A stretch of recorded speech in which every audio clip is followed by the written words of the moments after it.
In 2011, I was Citibank's most profitable trader in the world. This is Gary. He's one of the most successful traders that Citibank has ever had, trading trillions of pounds a day, gambling on interest rates. Why has his interview gone viral this week? He reveals the secrets that the billionaire bankers don't want you to know from one of the biggest trading rooms in the world. It must have been like $20,000 or $30,000 one night in a Vegas club. One of the guys immediately got one of the secretaries pregnant, like within like a week. But the interview's 40 minutes long. So I've picked out the best bits for you guys so you can get the juicy gossip. This is everything I'm authorized to tell you about being a trader for one of the world's biggest banks. Some of you may have watched my channel before and knew that I ran a trading desk for a wealth manager for about 6 years. We weren't making nearly as much money as these guys though. I'm sure we had some pretty different experiences of the banking world. When I started working, it was this kind of a bit of a mad environment. I'm always reminded of, you know, when you hear footballers talk about like, footballers from like the 90s and the 2000s talking about when they came through and the stupid like hazing rituals and stuff. Like on my first week, they made me buy like 100 burgers and carry them up and like give them around the trading floor, this kind of thing. There was a lot of that kind of nonsense going on. And so when I joined the industry, it was about 2012, back end of 2012. It was at the end of the global financial crisis. We'd already had the fallout. New regulations have already been brought in. So there was a lot more rules against this kind of hazing when I joined the industry.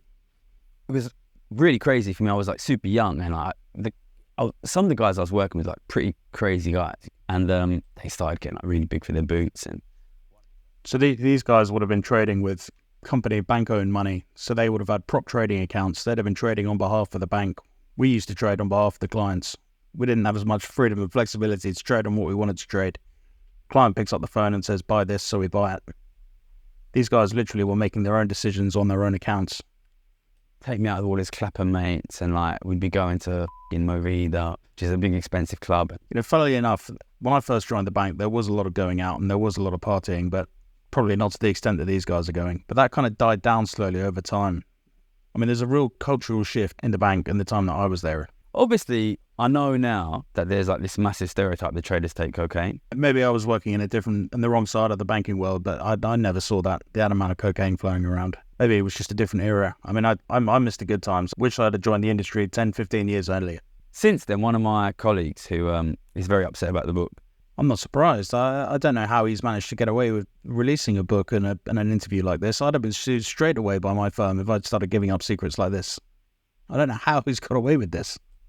And then I think, like, I better turn around now because, like, what has he done? And we used to have, like, all the computer stations were, like, behind these doors, and he'd kick the door, so it, like, smashed into the brackets, and he was just kicking like that. And he was turned around in his chair, like, leaning over towards me, like that, like, gnashing his teeth like a dog at me and growling. Not seen it break down that badly, but we had a couple of characters. I remember there was one chap, I won't name him, who threw a computer screen at a wall. Absolutely lost his mind. We had an incompetent assistant who hadn't done some work properly for him, and he just lost his scrap. He had to be taken in a couple of times just to calm him down. He was good at his job though. There was this one time that we were meeting a client, director of a FTSE 100 company, really serious guy, really busy guy. Halfway through the meeting, I think we were telling him about our pricing or something. The client gets out his phone, starts responding to an email. It looks like he's not really paying attention anymore. So my colleague stops talking, gets out his own phone, and starts playing around on it as well. And the client looks up and says, why have you stopped? And he says, well, I just want to wait until I've got your attention. The client should have thrown us out there and then. It was a pretty ballsy thing to do. But it worked. The client put his phone away and we carried on the conversation. Their job is to help you get deals done, you know. You say, I want to buy here, and they're supposed to find a seller. But in reality, what they were doing a lot of is basically business development people. The credit card limits on these guys is just unlimited. They can do whatever they want. The only way that we could spend that kind of money is if we were with the clients. We couldn't just do it on internal meetings. Another guy wants to take on holidays. Another guy wants to go to sports events. But the truth is, when I got taken out by these guys, even when I went to Vegas, we were going to like celeb parties in LA and Vegas. For me, it was work. It was just work. And I was just trying to sort of be the Gary that these guys wanted me to be. And it was quite fun. I didn't really realize, because most people that go in there now come from rich backgrounds. Their dad was rich, their mum was rich, their friends are rich. All their mates have similar jobs. All their mates go to these VIP clubs, you know, they're booking tables and they're going to fancy restaurants. For them, it's just part of their social scene. But I don't know, a lot of the traders that I've come across, they all seem to be Cockney Londoners. You could tell if they're not there selling stocks and shares, they'd be down the market selling 2 apples for a pound and all that, wheeler dealers. And then the next day, they're like, oh, can you do this deal for me? And then you realise, like, oh, there's a kind of like hidden little quid pro quo here, which I wasn't really comfortable with. So eventually, like, I started to just like say, look, I don't meet no brokers. I don't go for no dinners. I instituted Nando's only rule. So for Americans who don't know what Nando's is a popular grilled chicken chain. I did used to work with a guy who would exclusively only stay in hotels on business travel if it was within 50 feet of a Nando's. He got a lot of crap for that. These guys are mainly people who couldn't cut it as traders, so they tried to like climb the greasy pole. And what they make their money on is basically internal politics. The kind of person who decides to make their money managing internal politics in an investment bank is usually a bit of a... I better keep quiet here. I ended up going down the management route. I remember talking to like one of my mates on another trading desk, and he was like, "I tell you what, if he was your intern, you wouldn't hire him, would you?" I've had a few managers like that, yeah. Was my boss, who was a Swiss franc trade, quit, and a new boss got put in, and he was a really nice guy, but he seemed a little bit kind of like dopey in a way. And he come over one to introduce himself to me, and the way he introduced himself to me was he just sat down next to me and he pulled out a copy of Sports Illustrated, and he flicked through the magazine, like he opens it like that to me. He's like, "Do you like that?" And I was like, "Yeah, it's nice." And he was like, the whole one at a time. So he didn't even say hi. He didn't even say his name. And then I figured out this guy must be the new boss. 2 out of my 6 traders were women. I'd have been straight down HR with a harassment suit on me if I'd have done that. Surely he knows what my job is. And there's this kind of moment where I'm looking at him and he's looking at me. And I'm thinking like, and I told him I'm the Swiss franc trader, which was my old boss's job. And he was just like, "Oh, right, okay. All right, fine." I love my second boss, but he was totally insane. I remember once he sat me down just like, "Gary, I really need to apologise." And I was like, "What for?" And he was like, "We can't give you a salary increase." And I'd never even asked for one. And the previous year I'd been paid £400,000. That just tells the difference right there. I mean, that's 4 times more than I was paying my traders. It's eye-watering the amounts of money that. I mean, these guys are authorised to take on a lot more risk on behalf of the bank. I mean, they have the potential to lose serious amounts of money for this bank. They might be making a lot of money, but they could be throwing it away as well. We sort it out between us. We don't go to HR. Because the truth is, a lot of people do dodgy. A lot of people get away with it. Because if you're making money on it, management, maybe it's changed, but management are not going to ask. I was making a ton of money, tons of money. Nobody ever asked how I was making it. So 2012 to 2014, I mean, you know, people in the UK industry might know it completely changed the way that the whole industry was regulated, really. Certainly on the retail side, these guys are institutional. They might have had different rules, but it became so heavily regulated from 2012 onwards. All of our bankers had to take exams. They all had to redo their certifications and qualifications. They weren't allowed to give advice to clients unless they'd read a 3-hour exam. I mean, the compliance just went absolutely crazy.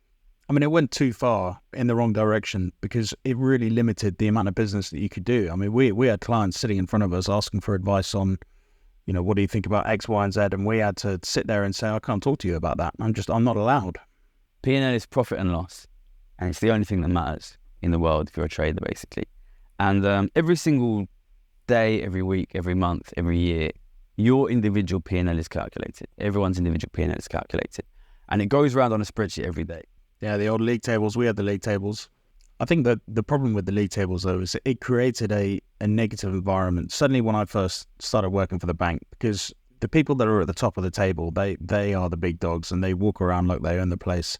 They get away with such bad behavior, but because they were making money, nobody was going to tell them off or step up to them. I think on the other side, if you were underperforming, then you'd get really heavily managed. And sometimes these guys just needed an arm around the shoulder, not a kick up the backside. Something that really kind of transitioned throughout my time there. I mean, I spent 10 years at the bank, and by the time that I left, it was a much better, much more inclusive environment. You know, you didn't get this hierarchy of I'm the best, therefore I can do what I want. I mean, it still mattered at the end of the day for your bonus at the end of the year, but it was just a shift in culture kind of over that 10-year period. $700,000, so much more than I've been expecting. And it kind of broke me a little bit. And I just became like, oh my God, there's so much money to be made here. It wasn't really till 2011 that I started to make some big bets. That's sort of the glamorous side of it, you know? Like, so we used to have this saying was the model index. So the models, you Kate Mosses of the world, she's not going to get out of bed unless she's going to get a contract worth millions. When you start off in the industry, you go for the small fry stuff, you go for your small clients, you go for your small trades. And as you get more and more experienced and as you kind of build up your portfolio, you can start working out where your model index is, and you can only really have to give a damn if it's the bigger ticket stuff. You know, we had guys that wouldn't speak to a client unless they were worth more than 10 million, 100 million. You know, the smaller clients, the $500,000s, the 1 to 3 millions, they'd be passing them off. They'd say, it's not worth my time. I made a ton of money on the Japanese nuclear disaster. Not because I'd been expecting it to be a Japanese nuclear disaster, but because I was betting on it. This is starting to sound like Bobby Axelrod in Billions. That's a great show. If you ever watched that, give it a watch. Well, some people the other way around, right? You know, some people would have lost a ton of money on the nuclear disaster. These guys' job is to bet on it and to be right on it. And they're very, very heavily incentivized to be right.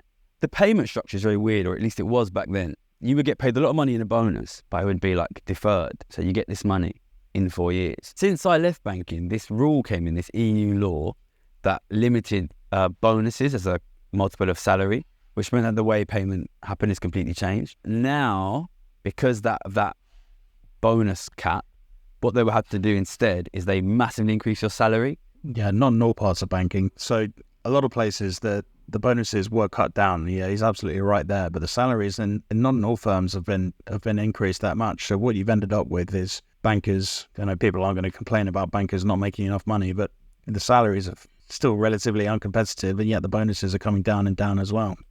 Get it? But I had quite a good rep as being like good grades, and he's a smart kid. A guy also in the math department from the year above. I didn't know who he was. Walked up to me in the library one day and just said, Citibank High One Trader you through a card game. It's basically a maths game. You should enter that and you'll win. It's all about connections. It's all about who you know. He had somebody that recommended him for his job. I had somebody that recommended me for my job. The best tip I could give any student or anybody wanting to get into the industry is to just talk to people, reach out to people on LinkedIn, because the best way to get a job is to get referred for a job. Don't just blindly apply for jobs. Find somebody in that firm who can recommend you for the job. Most people are normally happy to talk about themselves and willing to talk about their own job. So just reach out to them on LinkedIn and say, see you're in this role at this firm. I'm really interested to learn more about it. Can you share some of your insights? You know, people will usually respond positively to a message like that. The price was really high and my card was really low. But then when everyone turned their cards over, the chances of it happening by chance are like 1 in, or maybe like 15 million or something, ridiculously impossible chance. So I knew that the game must have been rigged. Never met a banker or a trader that didn't back themselves at poker. The guys who did come into the card game tended to end up being really good traders at the bank. This CV cover letter, there's a massive amount of classism in that. It's because everyone has the top grade. Basically, it's based on extracurriculars. It's based on how good you are at like clarinet, basically. I don't know about the clarinet. I don't think it's a classist thing. I mean, fairly or unfairly, I think in my recruitment practices while I was working at the bank, I tended to favour people that had a sporty background, and not because they were from a particular class. I mean, it demonstrated the ability to work in a team and collaborate, potentially some leadership skills or competitiveness. I mean, these were kind of the qualities that I wanted to see in my staff. Maybe it was unfair against non-sporty people, and it's something I should have reflected on, but it tended to be the way that I recruited. It goes away from being these kind of guys, ex-rugby players, and of which there used to be a lot of that kind of thing in banking. There you go. I've been called out. I think American Psycho is very good, actually. It's, it shows this guy who's in banking and becomes a murderer, and he's really clearly a dickhead. But I knew people at LSE that would memorize all of his lines by heart. And they loved him. And the reason is because he's really handsome, he's really rich, he's in great shape, he's got a really beautiful girlfriend, he's got a really expensive flat. Yeah, I worked with people that could quote most of that film back to back. I'd wake up at, say, 5:30. I used to 7:30 was like, you have to be in by 7:30, or you're late. So I'd be up at 5:30. I tended to work the late shift. I couldn't do the morning shift. I'd start late, finish late. The trading floors are all quite low down. These are the floors that are making the most money. Long, long rows of men with huge walls of screens, sort of 9 monitors, 12 monitors up in a big square rectangle around them. And most people will have that. It's a habit that sticks with you as well. I've got at least 4 monitors here. I'm not working for the bank anymore.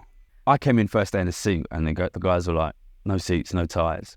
Oh, I wore a suit all the way up until the lockdown started. At the beginning of the pandemic, we had to wear a suit in our place. Really, there was a really big rush in the morning from sort of 8 a.m. to about 10:30 a.m. dealing with all the customers. So between 8 and sort of 10:30, 11 would just be a mad rush. By then I'd be knackered. I'd go and get a massive Nando's, sit there, smash my Nando's down. Then in the afternoon, it's actually quite chill because...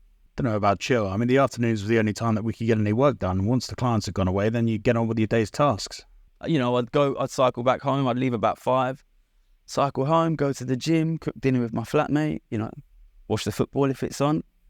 Obviously, I'm waking up at 5:30, so, you know, I wasn't like big on the nightlife. I don't know. I think we were the opposite. If you went home early, then you weren't doing a full day's work. We used to have to stay till 7, 8 o'clock in the evening, 9, 10 o'clock in the evening sometimes. You were the risk holder. You were the risk holder. Your job was to be the person who made the decisions and took the risk, and who took the hit if you were wrong. Well, that's why you get paid the big bucks. First thing says, there's lots of different kinds of traders trading lots of different kinds of things. I was an interest rates trader. Interest rates traders borrow and lend money, and the idea is quite simple. You want to borrow at a low interest rate, and you want to lend at a high interest rate. So a lot of what is done on that desk, the STIRT desk, the short-term interest rates trading desk, is one-day loans. Although we are also looking at inflation, really, we're trying to judge the strength of economies. In my desk, there were about 10 traders, and each trader's job was to look at a different currency, and you kind of get promoted through the ranks. It's split between what you'd call rich world currencies and what they call emerging market, poorer country currencies. So on my desk, the rich world desk, we're basically doing Europe, Japan, North America, Australia, New Zealand. First I was, you know, desk junior, buying the coffees. Then I was New Zealand dollar trader. Then I was Swiss franc trader. Then eventually I was Euro trader. Then I moved to Japan and I was yen trader. I mean, a lot of it's automated nowadays. You don't really get these such specialisms in these regions because it's all done by algorithms. It's all automated. Towards the end of my career, I decided I want to leave, and I tell my boss I want to leave. And my boss takes me out for this dinner, and he told me a story about a trader, a young trader at Deutsche Bank who, you know, nice guy, good trader, wanted to leave. The only problem is Deutsche didn't really want him to leave, you know, so they went through looked through some of his past trades and his emails, you know. There wasn't really anything in there, but there was enough, you know. There was, you know what I mean, enough to take him to court, and he rolled through court for years. So I've never heard of any scenarios of people actually being sued. I mean, there are rules. You know, you can't approach clients, you can't take the clients with you, you can't approach staff. You know, when I left the bank, I went to set up a fintech, algorithmic trading software. I'll tell you more about it at the end of the video. But I was told when I left about a story of somebody who had left the bank a few months before, went to work for a new bank's chief risk officer, tried to take a few compliance staff with him and was basically told hands off. But it's very difficult to prove, though. They have to actually be able to prove that you proactively contacted the clients or the staff and that you elicited them to move with you. If the client turns around and says, I noticed you've moved, or I've seen on LinkedIn that you've moved bank, you know, I'd like to move my account to you, then they're allowed to do that. They can approach you. You just can't proactively approach them. But it's very difficult to prove in a court. Like, I want to leave and work for charity, and the banks are just, you know, the senior management is just very strongly implying, well, we're going to see you. And in the end, two things happen simultaneously, which is I start sending these mad emails every day to like the CEO and the global head of HR. And one guy got fired, and then I get let out. So I don't really know whether it was because I started going mental and causing big problems, or if it was because this guy got fired. And I'll never know. Well, I mean, that's one big cultural shift in the whole industry in the last 10 years. I mean, he left the bank in 2011. I probably started about a year later. You know, we're now in 2024. It's so difficult to fire people nowadays, to come up with reasons to fire people that don't land you in an employment tribunal. There's so much protection for employees and nowadays. I mean, I've heard some great stories from back in the day when people used to get marched into an office on a Friday. If you were called into one of these Friday 5 o'clock meetings, then, you know, you probably weren't going to be let back up to your desk again. Somebody would meet you at the back door with your box of your stuff in it, and that was it. You were gone. Did you have to sign any NDA or like keep any secrets? I'm not allowed to answer that question, unfortunately. Legal reasons. I'd love to tell you, but I can't answer it. Yeah. Fascinating story, really interesting guy. And I think the most interesting thing is the fact that they were still doing all this trading manually. I mean, nowadays, everything is automated, everything is algorithmic, and that's just the way the world's going. And technologies are getting smarter and smarter, that these algorithmic trading softwares are more accessible to the likes of you and me. not just the big firms and hedge funds. The introduction of trading platforms like your Robinhoods and your eToros and your OKXs and things that make trading more accessible to retail users. Those sort of things just wouldn't have been around 10-15 years ago. When I personally automate all of my trading strategies through Arago. It's a completely free software you can build, backtest and run automated trading strategies without needing to know how to write code. You can hook it up to your accounts with Binance, Coinbase, Bybit or BingX, and it's got over 100 indicators that you can build into your strategies. I'll leave a link in the description below, go and check it out. Hopefully you've enjoyed this video, give it a like and a comment if you have, subscribe to the channel, and I'll see you next time. Happy trading.